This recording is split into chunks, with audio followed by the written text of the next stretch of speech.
Hey, Katrina here from Scrappy Horses. Welcome to my YouTube channel. So happy you can be here today. I am working on a belated birthday card for the Path of Positivity Challenge, where the theme is inspired by literature. Obviously, I was inspired by Alice in Wonderland, but keep in mind, our themes are always optional, so come play along with us. I want to start out here in Cricut Design Space just to give you an idea of how I designed this card. I started by importing the pieces I wanted to use from the Victoria Designs Wonderland Adventures. I added some font, and I did that just by putting my text in and then choosing the Remachine Script, Remachine, I'm not sure how to pronounce that. And then there's the tag shape that I added, and I just added text to that. Now on the right, you see my inside sentiment layer, and then I can write happy birthday below that. So here's that inside sentiment we were just talking about. And then I have the little border piece and the Imagine tag. I have a little frame, some brown backing paper, my focal image, and the pink piece. I didn't actually use that little piece with the clock. I cut it and thought I might, but then I didn't end up using that. So I'm going to start out with a card blank, and this card is going to measure 8.5 by 5.5, and then I'm going to score it at 4.25. And once I do that, then my finished card will end up being 4.25 by 5.5, which is sort of a standard size here in the US.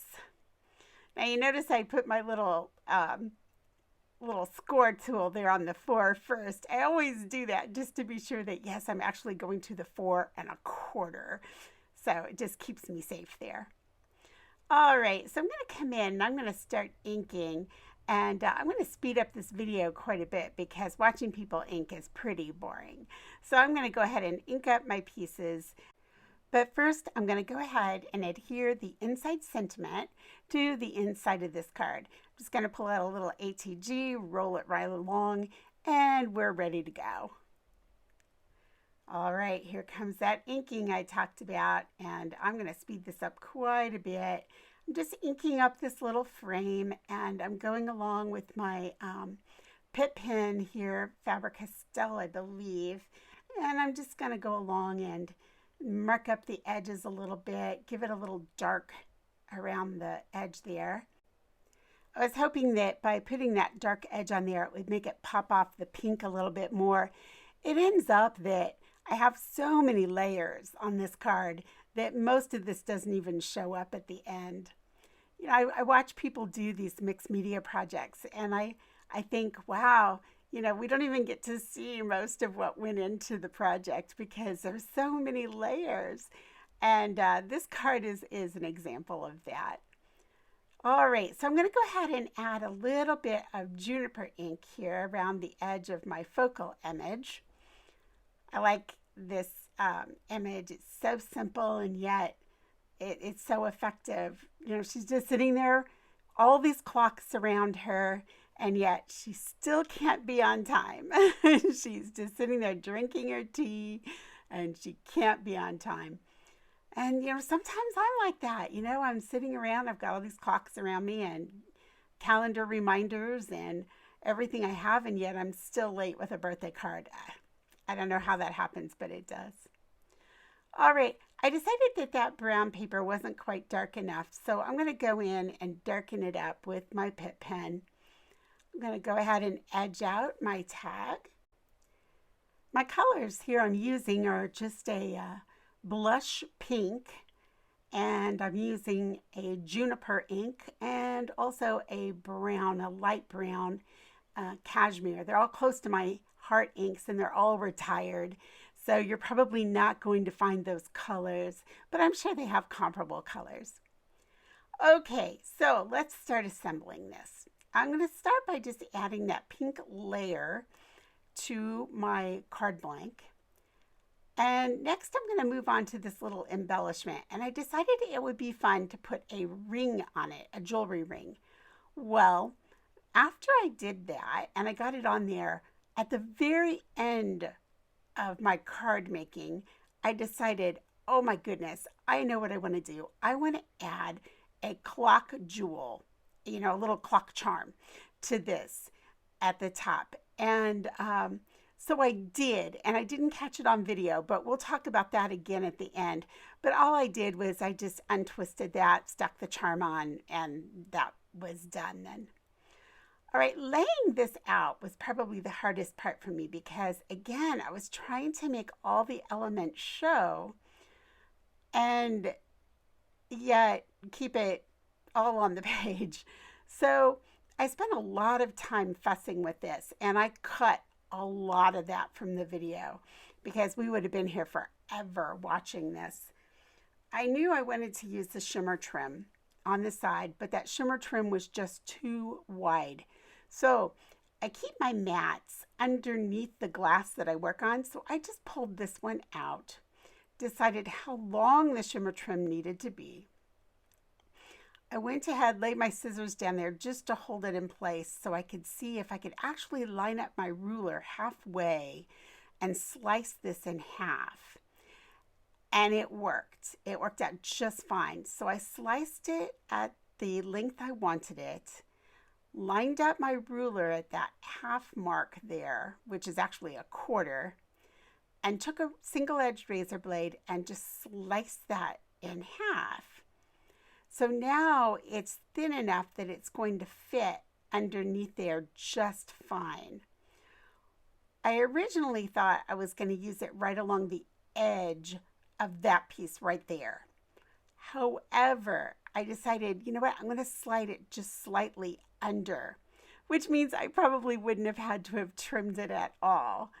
But I did, you know, save some trim that way. I can use that other half on another project, so that's okay. All right, so I'm going to go ahead and color in some more here because I found out as I was laying this out, I figured out that more of that brown was going to show because I wanted to tip that off a little more than I had originally thought. I kind of decided to go a little more askew with it. So that's kind of what I'm playing with here. And again, I just, you know, I don't know. I watch people do mixed media projects on YouTube, and they just go like they just know exactly where everything's going to fit and go. And I don't know if it's through the magic of editing that it works that way, or if that's just the way their brain works. My brain certainly does not naturally work that way, and I struggle and play with it quite a bit. All right, so finally I commit to something here, and I finally get to the point where I start gluing things into place. So I'm going to start here with that back part, and you'll notice that I did not take my glue clear to the right-hand edge, and that was intentional. I thought, what if I want to stick something under there? I want to leave room for that. And I did the same thing here with my focal point, and I even pulled it up on the edge because I knew I wanted these flowers underneath there. Now my flower lace is just a little bit stark white for me. So in order to get rid of that stark white look, I grabbed that champagne ink, and that's a really light, very light color. And I just laid it down on my ink pad, took a piece of paper and just sort of patted over it, rubbed over it until I got it to the depth of color that I wanted. And I didn't put a lot on there, just enough to take off the stark white. All right, now I'm going to take that and just glue it in place. So I'm just going to pull that glue bottle back out and just put a little strip of glue there to hold that in place. Now it's time to get the other pieces in place. I'm going to go ahead and put my shimmer trim in. I pulled that side piece further to the right than what I wanted it eventually to be, as you can see. And now I'm going to place that over on top of that shimmer trim. But by placing it over there and lining it up, I could get that shimmer trim exactly straight. Now, what in the world am I thinking here? I decided I wanted to go in and put a little bit of blue, get a little bit of that blue color in by taking this ribbon and just ruffling it. And all I did is I just took my little piercing tool and just basically ruffled it with the glue. Now I have this side piece I want to fit in, but I want part of it over, part of it under. So what I did is I just kind of tore out a gap there and just stuck it in that way. So that was easy enough to fix. And here I am just sort of pulling that ruffled ribbon out over to on top of that piece. Again, bringing in a little bit of Fabri-Tac and just tacking down my edges there. Nothing too fancy, just smushing it in there. All right, the gems are coming out. And if you watch very many of my videos, this is how I always end. I always end with some gems. And you know what? They're not even gems. They're sequins.